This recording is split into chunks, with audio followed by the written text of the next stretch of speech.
Hey everyone, I'm Dan Seguin. And I'm Rebecca Schwartz, both from Hydro, Ottawa. And we'll be hosting the ThinkEnergy podcast.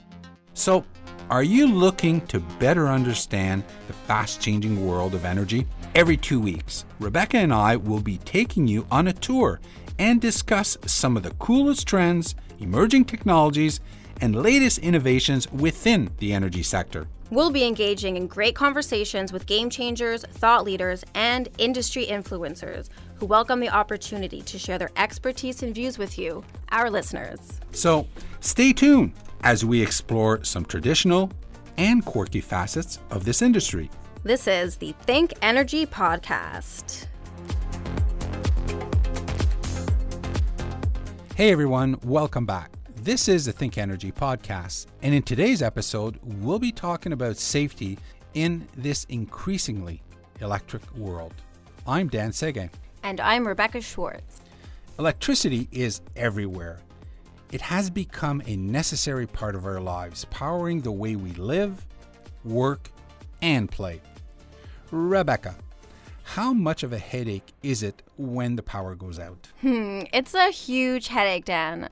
And let me tell you, as a social media coordinator, I know firsthand that our customers feel the pain. Yep, I'm the same way. When the power goes out, we notice. But apart from those moments, likewise, with it being such a critical resource that already has many safeguards in place, it's easy to forget just how dangerous it is. So true. And while most of us have likely experienced an electric shock of some kind, hopefully for most people, just a small static shock, from walking across your carpet with socks on and touching the closest victim in proximity to you. But I digress. Static shocks like these are of little consequence. However, when it comes to the electric current running through our homes, businesses, and communities via wires and power lines, incidents involving an electric shock are anything but amusing. Unfortunately, the sobering reality is that electrical injuries are not as rare as you and I or the Electrical Safety Authority would like. According to the Ontario Electrical Safety Report, there have been 135 electrical-related fatalities in the past 10 years. 52 of those deaths were a result of electrocution or the effects of an electrical burn, and 83 were a result of electrical fires. The silver lining is that the rate of electrical fatalities is actually trending down. Fatalities have dropped 13% compared to the previous 10-year period. And the organization behind this downwards trend is the Electrical Safety Authority. They serve to regulate and promote electrical safety in Ontario, improve safety for the well-being of all Ontarians, and ultimately to reduce electrical injuries and fatalities to zero. So, Rebecca, here's today's big question.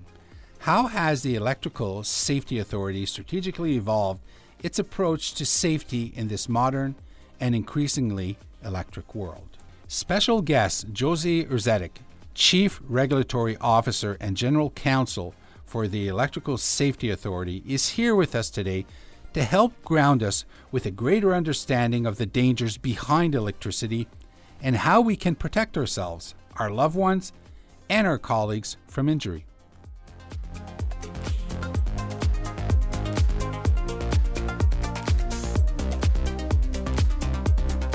Hey Josie, welcome to the show. Perhaps you can start us off by telling us more about your organization, your role as a regulator, and what fuels your passion for working there. Well, thanks so much, Daniel. I'm really happy to be on the show. So thanks for inviting me.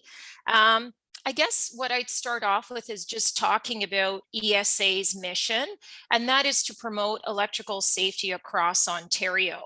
So in fact, our vision is an Ontario where people can live, work, and play safe from electrical harm. So we're talking about electrical safety at home as well as in the workplace.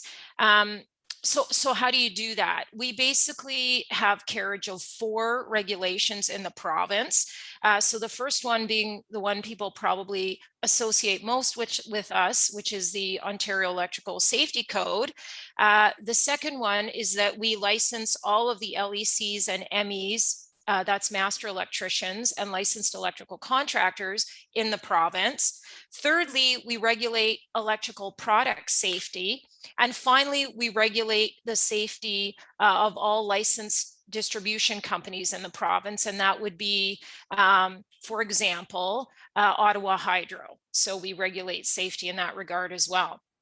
And we're constantly just scanning the market for new areas that we perceive present an electrical safety risk to consumers, to Ontarians. And we promote education, electrical safety education. So what fuels my passion, you asked? It's basically that safety and consumer protection mandate. I find it very, very meaningful work to do this. So that's what gets me up in the mornings. And I'm really fortunate to just work with a really, really great group of people. So, with safety and risk mitigation top of mind, have accidents increased or decreased in the last 5 to 10 years? And how do you measure this? Yeah, it's a really good question. And I'm very happy to report that over the last 10 years, overall, the state of electrical safety in Ontario has improved.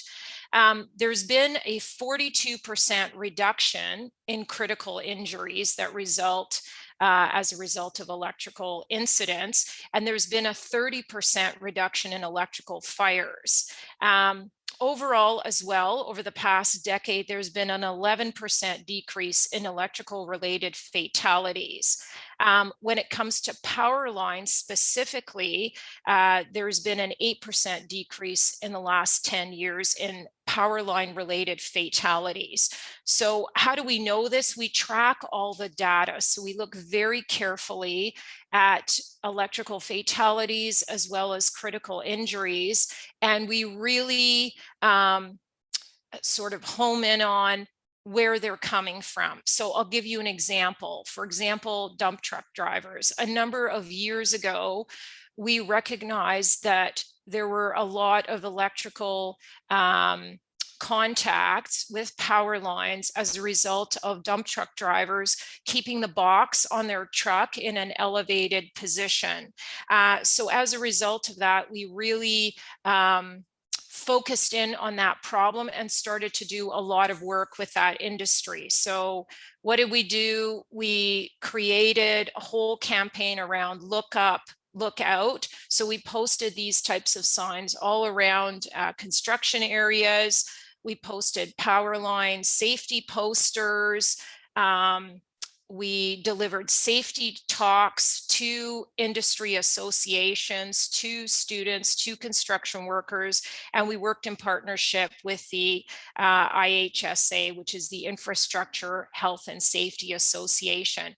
And we also translated some of our safety materials into other languages, including French, Portuguese, Punjabi, to make sure that people understood the message. And as a result of it, what's happened is that the number of power line contacts from that industry has decreased by 28% when you compare 5-year periods. So having said all that, there's still a lot of work to be done. And we're again tracking data to look at where we might see other risk areas so that we can really focus in on those. Now let's move on from data to reports. I know you recently released an annual safety report. What is that telling you? So our annual safety report is called the Ontario Electrical Safety Report, or OESR. It's the only document of this kind in Canada. And what it really does is help us identify emerging risk areas. So this last month, we released our 20th edition. And what it's telling us on the homeowner side, certainly, is we've seen an increase in power line contacts reported from the public. So this is not what I was referring to earlier in terms of fatalities per se, but it's just an increase in the numbers of contacts, which of course could lead to serious injury or fatalities. So we want to really think about data like this and try to send our safety message to the public. So where are we seeing contact? We're seeing it in areas like tree trimming or cutting. We're seeing it in things like kite flying or home improvement work. For example, if you think about it, you're working around your home, you're moving around a ladder, let's say, to clean your eaves troughs, anything like that. And we're potentially seeing power line contact as a result. Yard renovations. So we notice that especially during this pandemic period where people are doing a lot of their own renovation work, there's a potential there for power line contact. So what we've done is we're shifting a lot of our campaigns online, and we're sending out messages like stop, look, and live. We find that people are going online when they're thinking about doing renovations, when they're hiring contractors to help with some of those renovations. So we want to send out those messages that make sure you're aware of power lines, you're aware of what you're doing, and that you stay far enough away. Another example is pools and pool clearances or hot tubs. So in that sense, we've sent out messages saying, make sure you keep yourself and your equipment, for example, pool skimmers, which can be quite long, far away from overhead power lines. And our recommendation is at least 3 meters away. So that's on the homeowner side. If we want to switch it now to the work side, on the occupational side, I point to the fall of 2019, where in the span of about 24 hours, we were notified tragically of 2 critical injuries and 2 deaths as a result of power line contact. And those were 4 separate incidents. So one was a crane construction worker. The second one was arborists it was a team of 2 arborists that were involved in tree trimming. The third one involved a TTC worker, so that's the Toronto Transit Commission in Toronto, and the fourth one was a drill operator. So this was a really tragic day where you had a number of incidents just occurring in very close temporal proximity, but it was also a catalyst for us to think about redesigning our power line campaign. And so what we're doing as a result is we have campaigns twice annually so that we make sure it's at the start of construction season as well as in the fall months. We're also working closely with the Ministry of Labor to understand all of the circumstances behind those incidents. And we also work with our industry partners to make sure that we educate workers who are at high risk. And I mentioned arborists as an example. So we want to, again, focus in on those occupations that we think are at high risk of power line contact. We've also observed a rise in incidents involving young workers. And as a result, we have specialists who go to the colleges to ensure that students, young workers involved in things like heavy machinery operation in the arborist industry get the information about the potential hazard around power line contact. So to ensure that they're well educated on that. And we also encourage any companies, so anyone who is listening to this podcast who, works in the construction related area, if you want to give us a call about our spring startup sessions, we're happy to send somebody out to educate your workers about the potential hazards around power line contact. And you can do this by just emailing us at esa.communications@esasafe.com. And we'd be happy to do a spring startup session for folks. Thanks, Josie. We'll make sure to include that in our show notes. So we read that the Electrical Safety Authority is striving to be a modern, risk-based electrical safety regulator for Ontarians. What exactly does that mean? Yeah, it's a great question. And I often think about that myself. What does it mean to be a modern regulator? So it can mean a lot of things to a lot of people, but I'll sort of give you the key elements of it for us. So it means to us to use something that we call risk-based oversight. It means leveraging technology and really fostering the capabilities of our people. So when we say risk-based oversight, as you can imagine, trying to be a safety regulator in the complex world we live in today, in a province as populous as the province of Ontario, is a difficult task. You can't be everywhere all at once. So we use risk-based to really prioritize and focus on the highest risk electrical installations. So we actually have an algorithm that helps us understand which installations are the high risk ones, and we prioritize those and have a whole system for prioritization. So we're basically putting the most time in the highest risk areas. Along those lines, we're also and we did this through the COVID period, we're really piloting the use of what we call remote inspection. So that, in other words, rather than an inspector attending at each installation, there's the possibility for a licensed electrical contractor to send in photos or videos.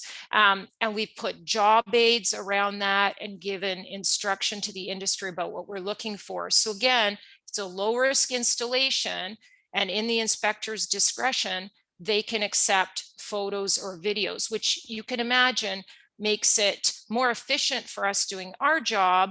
And it's also, you know, potentially an efficiency value to the contractor as well to submit photos rather than having somebody attend in person. So that's another thing where we're moving forward as a modern regulator, I'd say. In terms of leveraging technology, we've really moved digital, I think, as have a lot of companies at this time. So example, where we used to have all our master exams happening in person, they can now happen virtually. So we have a system where we can do virtual proctoring of exams. So you can do your exam online. We can do online training, which is either synchronous or asynchronous, which is terrific for folks. If it's synchronous, then you might have an instructor with you. Asynchronous, you're watching videos or you're going through PowerPoint on your own time. So it's leveraging technology for us, but also for the folks that we service. And another big thing we've done is our plan review group, which looks at electrical drawings for complex electrical installations. So say, for example, for a car manufacturer or a large industry, rather than having these clients submit hard copies of complicated electrical plans, they can now do so digitally through our electronic plan review portal. So that's something, again, that's very good for clients and good for efficiency purposes for us. We also have a new scheduling tool that provides customers better notice of when an inspector is going to arrive, which is, again, a real win from an efficiency standpoint. And we're now launching a project that would allow master electricians and licensed electrical contractors to submit documents online. So time saving there. And the last area I'd say is focusing on fostering new skills. So where our employees need to augment skills or develop new skills, we're very supportive of continuing education and skills broadening. And we're also looking at where do we have gaps? Where is technology or is our sector evolving? And we need to ensure we're evolving with it. So an example I give you there is what we've just been talking about, which is around data analytics. So we've recognized that we need to improve our capability in that regard. And as a result, we've hired a couple of new people to help us in that regard. And we're also augmenting skills of folks that we already have working for us. I think I'd be remiss if I didn't mention diversity and inclusion. I think a lot of employers are thinking about that right now, as are we. So we do have what we call an IDEA strategy, which is inclusion, diversity, equity, and accessibility. And I think that is a very important part of being a modern regulator. And I would say that, I'm really happy to report that 80% of our executive team is now women. So I think we're making some real advances in that area, but, I'll be honest with you, I'd like to see more. So we're continuing to work on that. So I guess that's in summary what I really see is being a modern regulator. That's very interesting. Thanks, Josie. Now, wondering if you could tell us about your organization's new corporate strategy. At a high level, can you walk us through the 4 strategic goals and why they're so important? Yeah, so it's a very good question. And some of these goals we have maintained from previous years, and others we've really expanded upon. So I would say the first of the 4 main goals is really safety. And that's one that's always been a focus of our organization.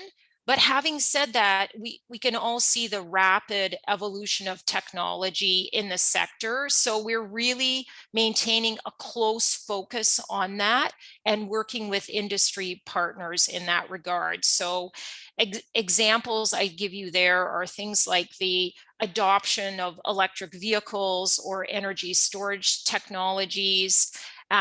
So in the example I give you is that I'm currently sitting on a council that the Ministry of Transportation has set up around EV adoption. So we want to participate on councils like that look at, this one is on the electrification of the transportation sector. So that's an important part, important pillar in the strategy, and an important part of what we're doing. So we do things like we anticipate new risk areas. So we have something called the harm life cycle, which really has us scanning the market, looking at potential for new technology, new harms that we should be monitoring and assessing. And then we decide, is this a high risk area that we would like to pilot a program in, as an example? Is this something we should be partnering on, like the example I just gave you with what MTO is doing? Is this something that we want to continue as a program? Once we have achieved our goals in it, is it something that we exit from? So we have a whole life cycle and how we look at risk. So I think that's an important part of the new strategy around safety. And then compliance, that's also something that we have carried over from our previous strategy. But I think, if anything, I would say we're almost amping up what we're doing in this area. So we work closely with our licensed communities. For example, the licensed electrical contractor community, and we educate the public in terms of ensuring that they hire a licensed electrical contractor rather than, for example, going to unlicensed individuals. And we refer to that as the underground economy. So I would say that this new strategy really emphasizes the importance of getting at that underground economy, or, I like to put it as like, just let's take a bite out of that underground economy. Let's reduce what's going on there.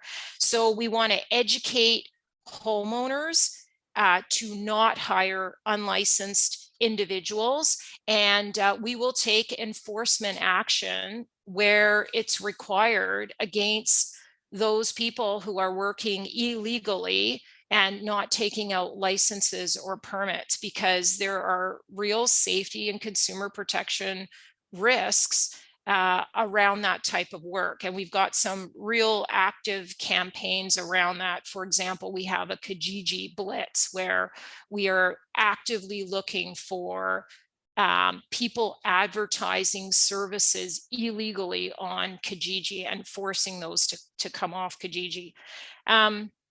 Our third goal is operating with organizational agility. And I think, as a lot of companies are doing today, and as we talked about earlier, we're trying to leverage technology to make ourselves more efficient and reduce, burden for the licensees. So whether those are licensed electrical contractors or LDCs such as Hydro Ottawa. We're trying to reduce burden for our clients. And I think the last area is really around public accountability. We want to be seen as a publicly accountable, transparent regulator. So we do regular surveys of our customers to identify areas for improvement. What are our strengths, but what are our weaknesses, and how can we do better? I think ESA has a culture of continuous improvement, which we're very proud of.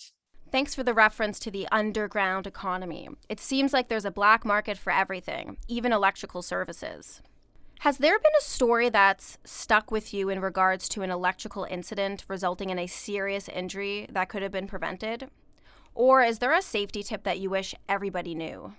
Yeah, so thank you for that question. And something that is real top of mind for me lately is something called Lichtenberg generators. So we've had a number of serious injuries and some deaths involving these devices.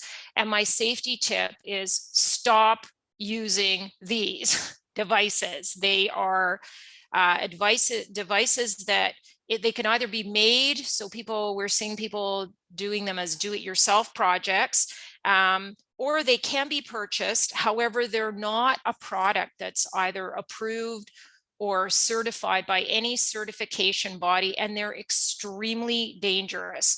So we're aware of at least 5 fatalities and 1 critical injury that have taken place over the last 3 years. And a couple of those fatalities occurred earlier this year. And what these things are, I don't know if you've ever heard of them before, but they are used to create art. So they're like a wood burning type device. So you create it by burning designs into wood or acrylic, but a lot of them are homemade, and people take parts out of microwaves, for example, to put these things together, and they have a lot of accessible wiring components, so they're very unsafe to handle. And particularly on social media forums, we're seeing that individuals are posting videos and they're instructing each other on how to build these devices. So right now we have a very comprehensive public safety awareness campaign to educate the public about the dangers of using Lichtenberg generators. And we're specifically targeting that sort of do-it-yourself community and those who are interested in things like woodworking. So what we're finding, it's primarily men aged between 20 and 40 to not carry out this type of hobby and not use these types of devices. And if anyone is aware of advertising of this kind of advice, we would encourage them to call us at 1-877-ESA-SAFE or visit us online and make us aware of this, because we are asking particularly YouTube to try to get these how-to videos removed. So the safety tip again is don't use these devices. They're very dangerous. Now, your organization has a vision, a big vision, to create an Ontario where people can live, work, and play safe from electrical harm. During the pandemic, have there been any particular challenges or opportunities in achieving this? Yeah, it absolutely, because, and as I'm sure you both have found, people were at home. That means, among other things, a lot of at-home online shopping. So we want to make sure that people are very aware that electrical products that you're looking at, make sure they've been approved by a recognized certification body. So from both a safety awareness point of view, but also a consumer protection point of view, we want to make sure that people are buying approved products. As you both know, online, it's a global problem. You can buy products from anywhere in the world now and have them shipped directly to your house.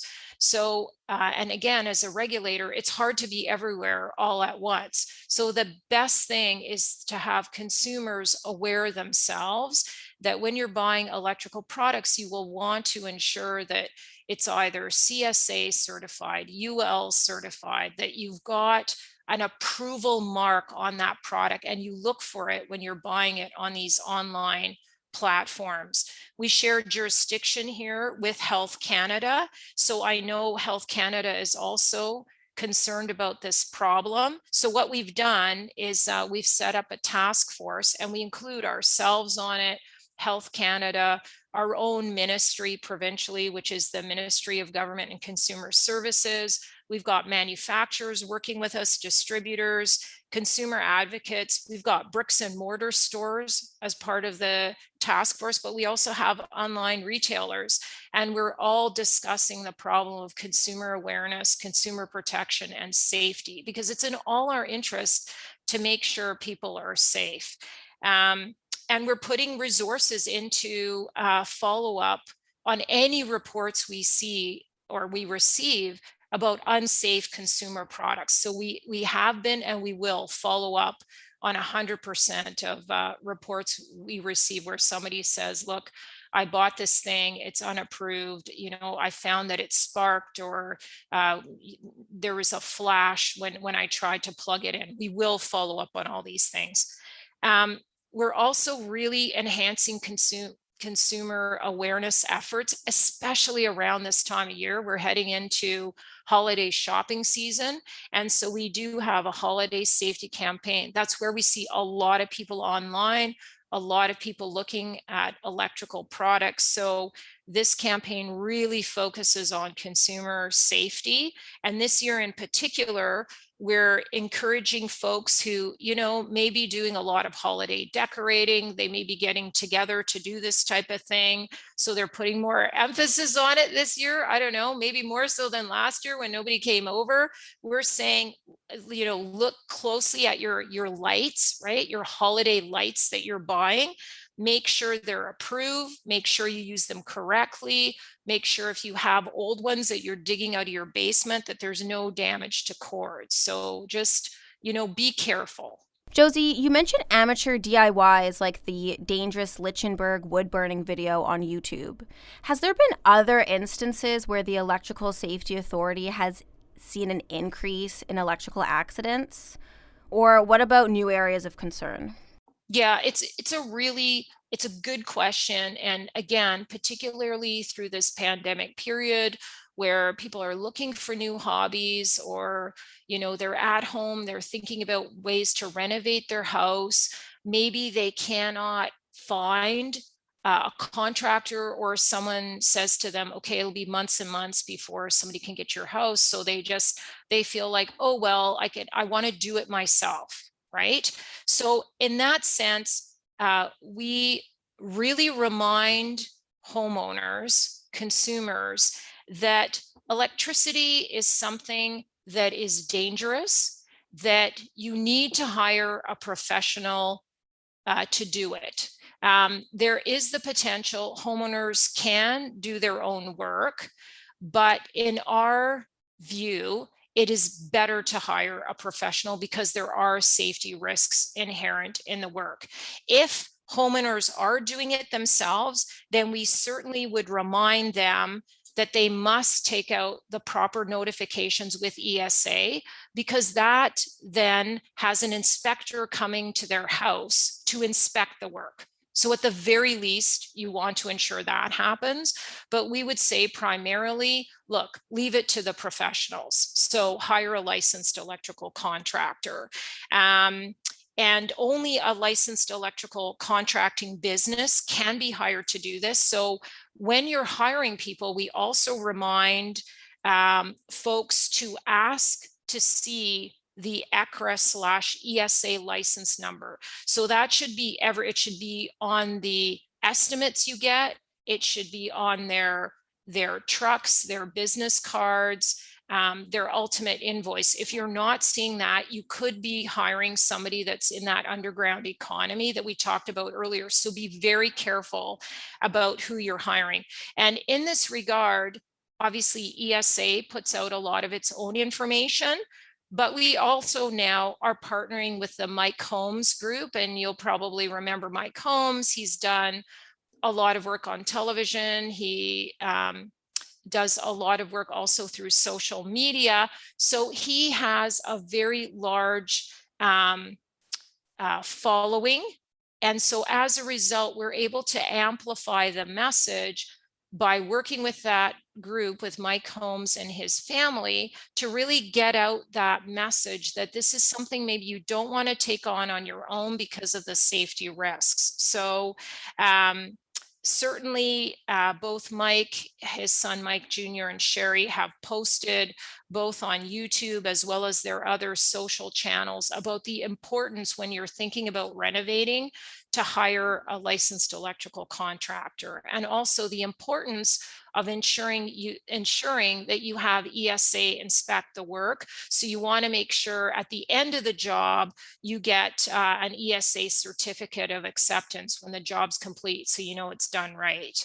The other thing we've been noticing recently, and we've really made an effort to get the word out on this, so maybe I'll mention it here on this podcast as well, is the difference between a licensed electrical contractor, a master electrician, or what we call a C of Q, certificate of qualification holder, or certified electrician. Sometimes people think, oh, this person is an electrician, I'll just hire them directly. No. Who you need to hire is a licensed electrical contractor, because they are a business and they were required by us to have $2 million in liability insurance, as well as the WSIB insurance coverage. So how this works is the licensed electrical contractor employs master electricians who are responsible for overseeing the work of certified electricians. So you don't hire those folks directly, you hire the LEC. And it's important for consumer protection, because that way, if there's an injury, God forbid, or something happens in your home, then there is insurance that covers that, and the homeowner, him or herself, is not responsible. So we're really working to increase awareness on the differences between the licensed electrical contracting businesses, which are who you hire, versus the master electricians or the certified electricians. I think that's very important. Great tips, Josie, and gotta love Mike Holmes. Perhaps now a little bit more broadly, pandemic times or not, what are some of the biggest challenges and opportunities that are facing the Electrical Safety Authority right now in general? I think I'd go back to the underground economy and underground work that we talked about earlier. So and I think we mentioned that it's such a big problem, not just for our sector, but overall. I think, Rebecca, that you mentioned that you can, almost buy anything in the underground market now. So we really, I think Statistics Canada estimates the underground economy is over $16 billion. That's with a B, in Ontario alone. So it's a big problem. And we, as I said, I'd like to start a new slogan, like, let's take a bite out of the underground economy. We really need to ensure, with something like electricity, there are such safety and consumer protection issues that this is not something you want to fool around with and leave to someone who's non-licensed and not take out proper permits in this area. There's just too much at risk, both with your personal safety and the safety of your home. There could be a fire that results from this. So what are we doing to really tackle this? And Daniel, I think you mentioned it earlier too, it's the Kijiji work. So we're actually working, a lot of people go online to find contractors.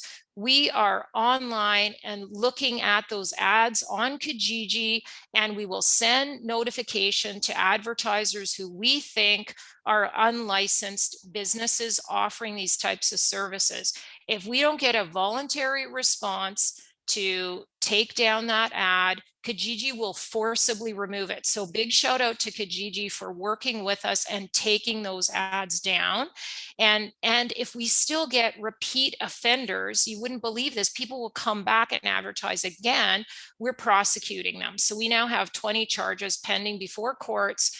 So I would say that, number one, consumers, Do not hire unlicensed people. Be careful about who you're hiring online. We're out there, we're working on it, but be careful, ask to see those licenses. People who are doing this work illegally, I would say we are working hard to pull your ads off. Do not do this. Come into the licensed community. If you want to do this work, then get a license and do it properly. Or we will also be looking to prosecute. So this is important.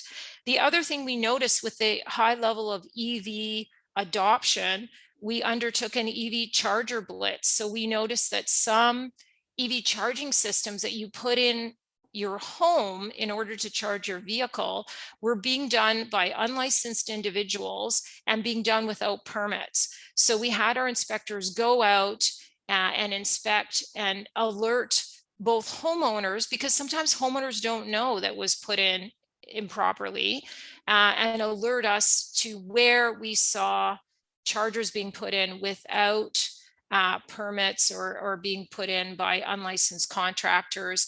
And as a result, we've noticed the period that we were looking at it this year compared to last year, we've had almost a doubling of the amount of notifications that were taken out. So it makes a big difference when people know that we're out there, we're inspecting these things, and we expect them to be done properly and safety. We also have an anonymous online reporting tool. So I would even say to your listeners, if you think there could be unlicensed activity going on somewhere, please let us know about it. So you can go online. It's anonymous, but we do appreciate details so we can do the follow-up and investigate. You go to esasafe.com. And we found that this has been a very effective tool since we launched it in April 2020 to get reports. And I will tell people that we do follow up on 100% of the leads we get about unlicensed activity. Okay, we've covered challenges and opportunities.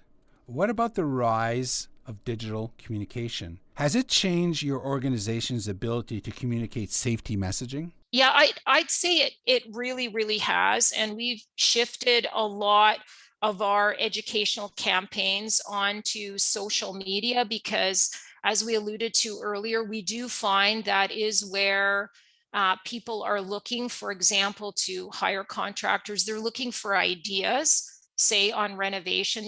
People will follow certain interior designers. They will follow renovators on things like Instagram, or they'll follow them on Twitter. So we're leveraging platforms like Facebook, Twitter, Instagram, Pinterest, Google, YouTube, all of those, because we find that that's where people are going now. But we also find there are potential dangers lurking there as well. And so we really have to monitor and be on top of those. So I'll give you an example of something that was a TikTok challenge that we were made aware of in early 2020. And this was a challenge where that was issued over TikTok, and it was basically about plugging in a phone charger and then using either it was a penny or a nickel or something to drag across the exposed prongs, and it results in smoke and sparks. But it can also result in fire. So this is obviously a really dangerous activity. So we became aware of it on social media, and then we use social as well as traditional media in order to educate, basically parents and kids who were doing this, that this was unsafe and they shouldn't be doing it. And that was a very successful campaign, and we had more than 15 million views on that. So we were very, very grateful. And we won some awards for what we were able to do with social media, just in terms of identifying a risk and then educating people that they shouldn't be engaging in this activity. And I guess I should say too that we're leveraging some new opportunities, like a podcast, like what you guys are doing here, which I applaud you for, by the way. We're trying to do the same thing. Now, Josie, our listeners have made it this far, and now they want to know some ways that they can keep their electrical safety knowledge up to date. How can they do that? Yeah, so one way to do it is exactly what the two of you are doing with your podcast. We have our own podcast, and it's really focused on electrical safety. So it's called Grounded in Ontario, and you can find it on our website at esasafe.com/podcast. But you can also go to typical platforms where you'd find podcasts like Apple Podcasts or Spotify and locate it there. So we have new episodes coming out basically monthly, and we talk about things like what we've talked about here and more. So we've had an episode on pools and hot tubs and safety issues relating to those EV supply equipment, so electrical vehicle chargers, which we also alluded to here. We also talk about arc fault and ground fault circuit interrupters, and we have a new episode that's just coming out on the underground economy, which we've also talked about. So that's a great place to get information. Also, our website has a lot of information and talks about things like do-it-yourself renovations, talks about holiday safety, talks about home and work safety. So I would, recommend listeners go there. And I'd also always encourage people that if there are safety concerns or you want to report activity, please go to our website or please call us, and I can give you the number. It's 1-877-372-7233. So we'd love to hear from people. Okay. As it relates to your podcast, Grounded in Ontario, I'll make sure that we post a link in our show notes. Well, Josie, how about you close us off with some rapid fire questions? Are you ready? I'm ready. Okay. What is your favorite word? I have to say, obviously top of mind for me work-wise is safety, but just one of my favorite things to think about is also chocolate. Now, what is one thing you can't live without? Chocolate. What is something that challenges you? I'm with Rebecca, my love of chocolate, because then I have to make sure that I, keep exercising or something. If you could have one superpower, what would it be? I think the superpower question is always a really great one. And I like picking flying for this one, because then I figure it makes the commuting easier, and it would just be, wouldn't it be great to just zip to your cottage fast, or, zip to Europe or something? No, especially in these times where, travel is so difficult. Josie, this is my favorite one here. If you could turn back time and talk to your 18-year-old self, what would you tell her? Okay, this one I am going to answer very seriously. I would say something that I say to my kids now who are 19 and 16, and that is believe in yourself. Believe in yourself, believe in what you can do.